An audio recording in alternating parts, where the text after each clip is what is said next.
Welcome to Ranjita's videos. মোৰ মৰমৰ সপ্তম শ্ৰেণীৰ ছাত্ৰ ছাত্ৰী আজি তোমালোকৰ ভিডিঅ' হ'ব তোমালোকৰ উন্মেষ কিতাপৰ আজি আমি পাঠ আলোচনা কৰিম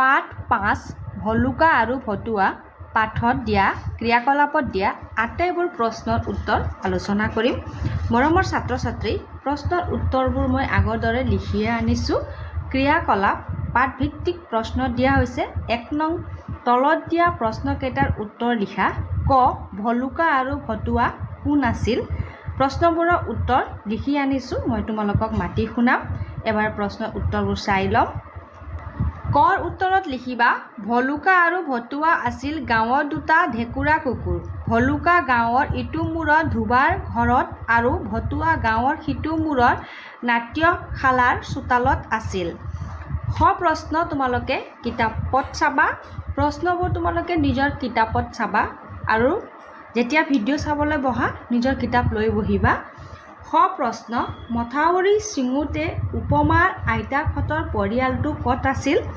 উত্তৰত লিখিবা মথাউৰি চিঙুতে উপমাৰ আইতাকহঁতৰ পৰিয়ালটো নিজৰ ঘৰৰ ডাঙৰ চাং ঘৰটোৰ ওপৰতে বস্তু বাহিনীৰে সৈতে আছিল গ প্ৰশ্ন কিতাপত দিয়া হৈছে চৰকাৰে কিয় সতৰ্কতামূলক বাৰ্তা প্ৰেৰণ কৰিছিল উত্তৰত লিখিবা নাগৰিকসকলক সচেতন কৰিবলৈ চৰকাৰে সতৰ্কতামূলক বাৰ্তা প্ৰেৰণ কৰিছিল ঘ প্ৰশ্ন দিয়া হৈছে কিতাপত চাবা উপমাহঁতৰ আইতাকে ভূমিকম্প আহোঁতে কোলাত কি লৈ ওলাই আহিছিল উত্তৰত লিখিবা উপমাহঁতৰ আইতাকে ভূমিকম্প আহোঁতে কোলাত গাৰুটো লৈ ওলাই আহিছিল উঙ প্ৰশ্ন তোমালোকে কিতাপত চাবা চাং কি ইয়াক কি কামত ব্যৱহাৰ কৰা হয় উত্তৰত তোমালোকে লিখিবা চাং হৈছে বানপানীৰ পৰা শস্য আৰু বয় বস্তু ৰক্ষা কৰিবলৈ ওখকৈ সজা এক সুৰক্ষিত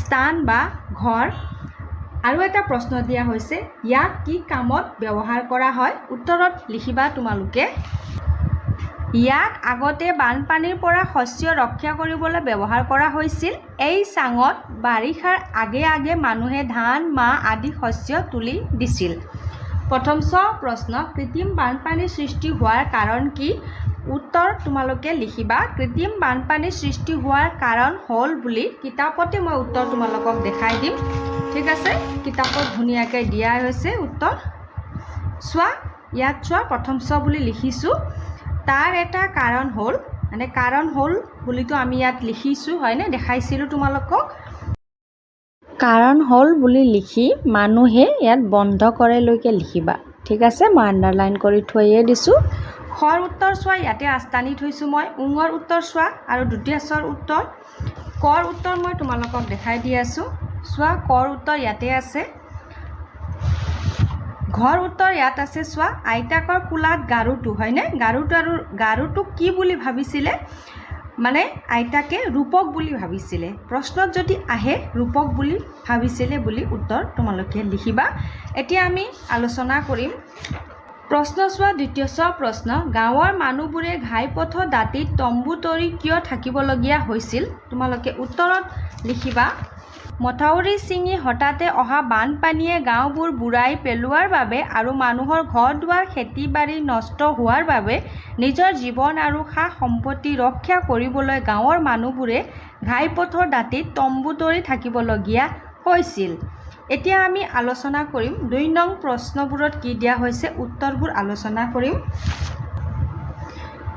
2 নং প্ৰশ্ন দিয়া হৈছে কিতাপত ভাবা আৰু উত্তৰ লিখা ক উপমা আৰু ভায়েকক দেখিয়ে মাক দেউতাক আৰু আইতাকৰ মুখলৈ পানী আহিল ইয়াত মুখলৈ পানী বাক্যাংশই কি বুজাইছে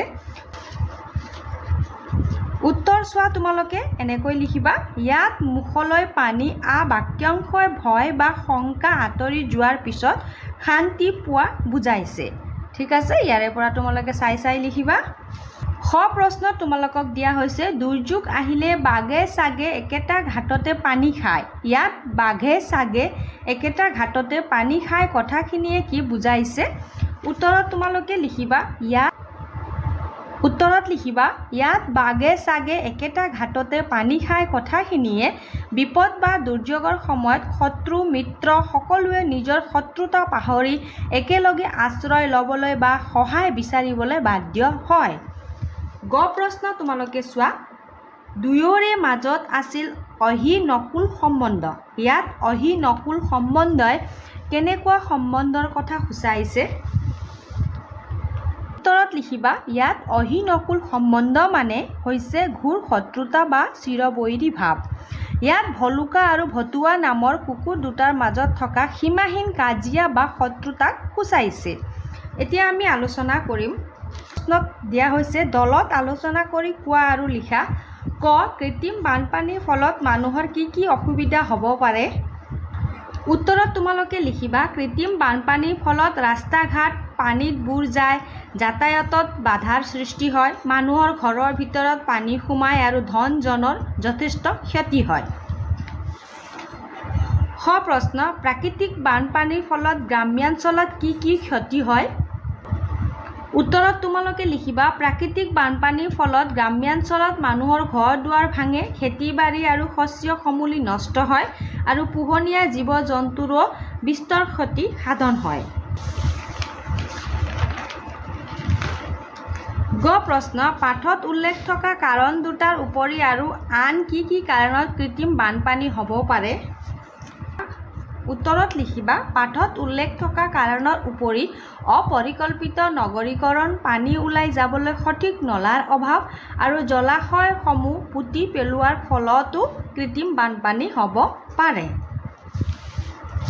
ঘ প্ৰশ্ন পাঠটোৰ এটা শিৰোনাম দিয়া আৰু নামটো কিয় দিলা তাৰ কাৰণ ব্যাখ্যা কৰা। উত্তৰত লিখিবা পাঠটোৰ এটা উপযুক্ত শিৰোনাম হ'ব পাৰে বানপানী আৰু আমাৰ সাৱধানতা। কাৰণ এই পাঠটিত প্ৰাকৃতিক আৰু কৃত্ৰিম দুয়ো প্ৰকাৰৰ বানপানীৰ বিষয়ে আলোচনা কৰাৰ লগতে ইয়াৰ পৰা হাত সাৰিবলৈ ল'বলগীয়া সাৱধানতা আৰু দুৰ্যোগ ব্যৱস্থাপনাৰ ওপৰত গুৰুত্ব দিয়া হৈছে। এতিয়া আমি আলোচনা কৰিম বাক্যবোৰ নতুনকৈ সজাই শুদ্ধকৈ লিখা। প্ৰশ্নবোৰ তোমালোকে নিজৰ কিতাপতে চাবা, মই তোমালোকক অকল উত্তৰ মাতি শুনাম। ঠিক আছে, লিখিয়ে ৰাখিছোঁ। 4 নং কৰ উত্তৰ শুদ্ধ বাক্য উদ্ধাৰকাৰী দলে ৰবৰৰ নাৱেৰে উদ্ধাৰ অভিযান চলাবলৈ ধৰিলে।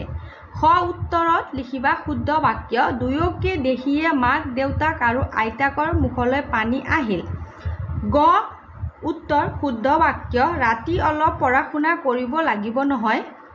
ঘ উত্তৰ তোমালোকে শুদ্ধ বাক্য লিখিবা। উত্তৰত শুদ্ধ বাক্য লিখিবা বিদ্যুৎ বিভাগে কালি ৰাতিয়ে সংযোগ বিচ্ছিন্ন কৰি থৈছিল। উঙ উত্তৰত শুদ্ধ বাক্য লিখিবা ভলুকা আৰু ভতুৱা আছিল আমাৰ গাঁৱত দুটা ঢেকুৰা কুকুৰ। এতিয়া আমি আলোচনা কৰিম 6 নং প্ৰশ্নৰ উত্তৰ আলোচনা কৰিম। তলত দিয়া বাক্যকেইটা পঢ়ি কোন প্ৰকাৰৰ বাক্য কাষৰ খালী বাকচত লিখা। তোমালোকে প্ৰশ্নৰ উত্তৰ কৰাৰ আগতে ইয়াত দিয়া হৈছে ভাষা অধ্যয়নত চাবা। ভাষা অধ্যয়নত দিয়াখিনি ভালকৈ পঢ়িবা, তেতিয়াহে তোমালোকে এইবিলাক প্ৰশ্নৰ উত্তৰ কৰিব পাৰিবা। ঠিক আছে। 6 নং প্ৰশ্নত তোমাৰ যাত্ৰা শুভ হওক অনুজ্ঞাবোধক বাক্য।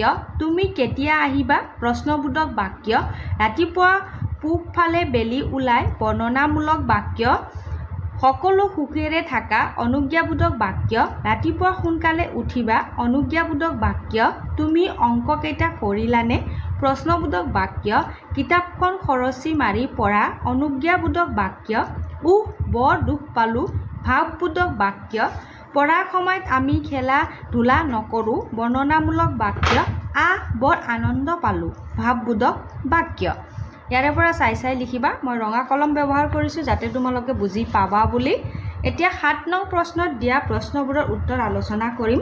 বন্ধনীত দিয়া নিৰ্দেশ অনুসৰি তলৰ শব্দবোৰেৰে একোটাকৈ বাক্য সাজা। বাক্য ৰচনা কৰিবলৈ দিয়া হৈছে, মই ছুটিতে কৰি আনিছোঁ। ঠিক আছে, এবাৰ চাই ল'ম। ক সতৰ্কতা বৰ্ণনামূলক বাক্য। চৰকাৰে বানপানীৰ বাবে আগতীয়া সতৰ্কতা জাৰি কৰিছে। খ কোন প্ৰশ্নবোধক বাক্য। তোমাৰ লগত অহা মানুহজন কোন। গ আহা অনুজ্ঞাবোধক বাক্য। সকলোৱে মিলি একেলগে কামটো কৰোঁ আহা। ঘ ঈশ্বৰ অনুজ্ঞাবোধক বাক্য। ঈশ্বৰ সকলোৰে মংগল কৰক। ভাৱবোধক বাক্য ও বৰ গৰম দিছে আজি। ইয়াৰে পৰা তোমালোকে নিজৰ উত্তৰ বহীত ধুনীয়াকৈ লিখি থৈ দিব পাৰিবা। এতিয়া আমি আলোচনা কৰিম 8 নং তোমালোকে নিজে কৰিবলৈ যত্ন কৰিবা আৰু কৰিবও পাৰিবা। ঠিক আছে, 9 নং প্ৰশ্নৰ উত্তৰ মই তোমালোকক দেখাই দি আছোঁ। পাঠটোত থকা জুৰীয়া শব্দৰে খালী ঠাই পূৰ কৰা। ক মানুহে যেনিয়ে তেনিয়ে পেলায় জাবৰ জোঁথৰ পেলায়। খ মাজনিশা দুয়োৰে কেনেবাকৈ হ'ল দেখা দেখি হ'ল। গ দুয়োটাৰে মাজত দবৰা দবৰি লাগিছিল। ঘ ঘাইপথৰ দাঁতিতে ওচৰা ওচৰিকৈ মানুহে তম্বু তৰি ল'লে। উঙ ভলুকা আৰু ভতুৱাও সাঁতুৰি নাদুৰি আহি ঘাইপথত উঠিল। জ্ঞান সম্প্ৰসাৰণত চোৱা 10 নং তলত দিয়া দফাকেইটা পঢ়া। তোমালোকে পঢ়িবা। আমাক ইয়াত পিছপিনে প্ৰশ্নবোৰ দিয়া হৈছে, প্ৰশ্নবোৰৰ উত্তৰ মই দেখাই দিম। ঠিক আছে, 11 নং চোৱা তলত দিয়া প্ৰশ্নকেইটাৰ উত্তৰ লিখা। দুৰ্যোগ ব্যৱস্থাপনা বুলিলে কি বুজা? আমাক ইয়াত দফাতে উত্তৰ দিয়া হৈছে, চাই লোৱা। ইয়াৰ পৰা ইয়ালৈকে লিখিবা, বুলেলৈকে লিখিবা, কৰ উত্তৰ হৈ যাব। খ প্ৰশ্ন চোৱা দুৰ্যোগ ব্যৱস্থাপনাৰ স্তৰ 3টা কি কি? উত্তৰ আমাক ইয়াতে দিয়া হৈছে, দফাটোতে দিয়া হৈছে। ইয়াৰ পৰা ইয়ালৈকে লিখিবা, খৰ উত্তৰ হৈ যাব। ঠিক আছে, গ প্ৰশ্ন চোৱা 4টা প্ৰাকৃতিক দুৰ্যোগ আৰু 4টা মানৱ সৃষ্ট দুৰ্যোগৰ উদাহৰণ দিয়া। উত্তৰ ইয়াতে আছে, চাই ল'ব পাৰিবা। বিস্ফোৰণ, যুদ্ধ, প্ৰদূষণ আদি হৈছে মানৱ সৃষ্ট দুৰ্যোগ। ঠিক আছে, আৰু প্ৰাকৃতিক দুৰ্যোগ ইয়াত দিয়া হৈছে। ঠিক আছে, ইয়াৰ পৰা তোমালোকে লিখি ল'বা। এতিয়া আমি আলোচনা কৰিম পাছত চোৱা জৰুৰীকালীন ফোন নম্বৰসমূহ মুখস্থ কৰি থৈ দিবা, সুবিধা হ'ব তোমালোকৰ কাৰণে। আৰু ইয়াত প্ৰশ্নও দিয়া হৈছে, চোৱা তলত দিয়া কোনটো পৰিস্থিতিত কি নম্বৰ ডায়েল কৰিবা কাষৰ বাকচত লিখা। ক তোমালোকৰ চুবুৰীয়া এজনৰ ঘৰত এজন 10 বছৰীয়া ল'ৰাক বন কৰা ল'ৰা হিচাপে ৰাখিছে। ইয়াত তোমালোকে শিশু হেল্পলাইনত ফোন কৰিব লাগিব, হয়নে? 1098 নম্বৰত ফোন কৰিব লাগিব। ঠিক আছে, ৰাস্তা নিৰ্মাণৰ কাম কৰি থকা শ্ৰমিক এজনে প্ৰখৰ ৰদ সহ্য কৰিব নোৱাৰি ঢলি পৰিল। 018-108-104 তোমালোকে শুনিছা নহয়? এম্বুলেন্স আৰু জৰুৰীকালীন চিকিৎসা সেৱা। গ তোমালোকৰ কাষৰ ঘৰত চোৰে খিৰিকী ভাঙি সোমাবলৈ ধৰাটো তুমি মনে মনে দেখিলা, কাক ফোন কৰিবা? 100-100-112 কাক ফোন কৰিবা? 112 অসম আৰক্ষী। ঠিক আছে, ঘ এঘৰত গেছৰ চিলিণ্ডাৰৰ বিস্ফোৰণ হ'ল, তুমি কাক ফোন কৰিবা? 101। 101ত কি হ'ব? অগ্নি নিৰ্বাপক বাহিনীক ফোন লাগিব। উঙ্গ প্ৰবল বৰষুণৰ ফলত তোমালোকৰ ওচৰৰ পাহাৰখনত ভূমিস্খলন হৈছে, কাক ফোন কৰিবা? 112 দুৰ্যোগ প্ৰশমন। ঠিক আছে, ইয়াত দিয়া হৈছে ধুনীয়াকৈ, ইয়াৰে পৰা তোমালোকে ইয়াত লিখিব পাৰিবা। এইবিলাক মুখস্থ কৰি থৈ দিবা, ভৱিষ্যতৰ কাৰণে সুবিধা হ'ব। আশা ৰাখিছোঁ মৰমৰ ছাত্ৰ ছাত্ৰী তোমালোকে আজিৰ ভিডিঅ' বুজি পাইছা বুলি। নতুনকৈ আহিছা যদি চেনেল ছাবস্ক্ৰাইব কৰি থৈ দিবা।